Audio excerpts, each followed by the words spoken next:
So I know with Sarah Duterte, Mr. Duterte's daughter running, there's always been some kind of worries if she's been brought off by China like her father has. And there's been a lot of talk lately whether or not Filipino men should have to complete military service like they do in some other countries like Korea. And this is a conversation that's going to be happening a lot for this next year until the election happens. And it might be a legitimate conversation, but I do have some worries, pros and cons, right? But there's some distinct differences between Korean men and Philippine men, and I'm going to get into that 1 second here. So we're just going to brief over this article and we're going to talk about it. So the Davao City Mayor, who's running for vice president, received polarizing reactions after she vowed to push for mandatory military service if she gets elected, right? And for South Korea, is all able-bodied men between ages 8 to 28, and I think that BTS was part of that conversation. I think the Korean government gave the boy band BTS a pass for their military service, which I don't have a problem with that, right? And so we're going to get into, see, any K-pop fan knows the fears that put their career holding it to enlist.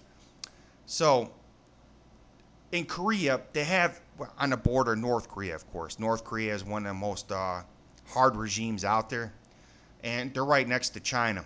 So you can make an argument for North Korea that their military mandatory service should be a must because of the amount of danger that they're sitting across. They're literally sitting on the first line of defense if China or North Korea was to attack. So it kind of makes sense. Well, here in the Philippines, we're not on that kind of border. Yeah, we do have the MPA Army, which Robert Tiglo, I just did a story about, was apparently for or against. It's hard to tell with him. They do have some of the Sulu Island, that battle going on down there, but it's not a legitimate army like the North Korean army or the Chinese army. It's backed by them, but it's not legitimate, right? So backed by the same kind of ideology, I mean.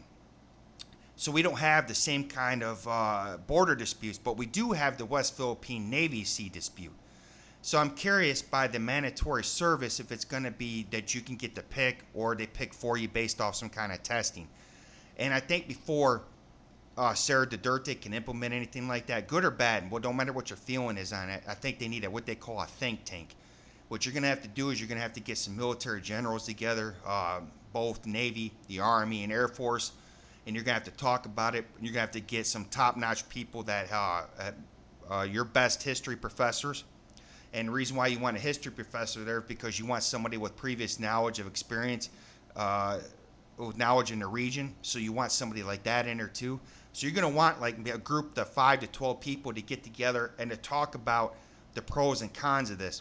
People that you would consider experts before you just a vice president or the president say we're just going to do this military service. No, you need to talk about it first because you need to understand the full implications of it, right? So to recall, South and North Korea technically still have a war, right? Which the war's never in it. It's just been a ceasefire all along since 1953. Korea was already divided into 2 states with democratic peoples of the Korea and North Korea under the leadership of Kim Jong's grandfather. And right, so both governments claim to be the sole legitimate government of Korea, which isn't true. However, no formal peace treaty was ever signed. They're never going to sign a peace treaty. In other words, an able-bodied South Korean man between the age of 18 and 28 must serve the military for 18 to 21 months, right? So you got 12 months to a year. It's less than 2 years.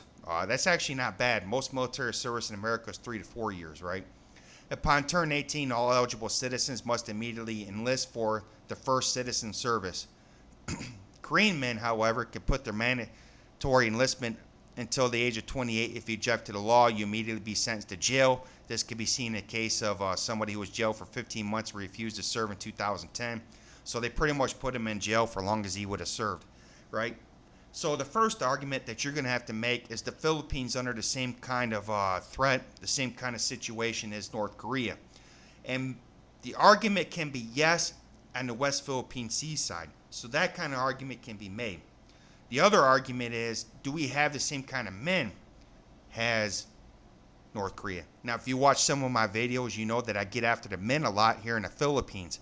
I have a lot of concerns about drafting some of these 18-year-olds into the military service. You saw some of my videos. Most of them are alcoholics that I've known.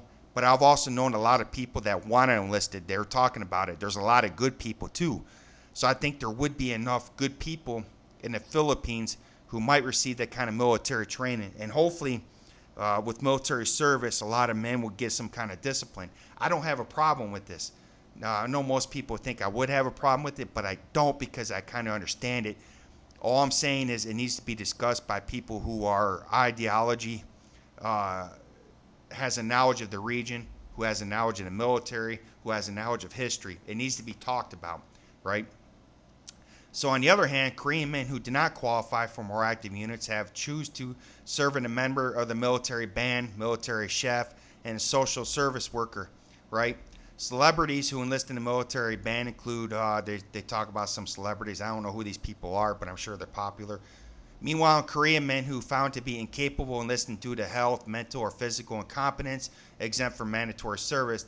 This can be seen in a case of another actor, right? Another unique case, hospital playlist star in January 28th. So we get down to, so should Filipinos do the same? So the university political science professor, that's what I was talking about. That's who you're going to have to start talking to, people who have some kind of knowledge of this stuff. That he's not in favor of the proposal, since we are not a country at war like Israel or South Korea. And he has a good point. Since North Korea is technically at war, you can make an argument that military service is. And since the Philippine government is really pro-China, they're not really out to get China, even though China's invaded their land. And that is a very valid point. That's what I'm talking about. He makes an excellent point that Sara Duterte and them are going to have to think about and seriously take into consideration. The question should be, why do we need it, and where the discussion is coming from? Will this allow us to best defend our nation and territories against the aggression of China, which is the greatest national security threat to the Philippines, and he's correct, or founder of the think tank. That's what I was talking about earlier, the think tank, right? So that's good. Somebody's already on top of that part of it, right?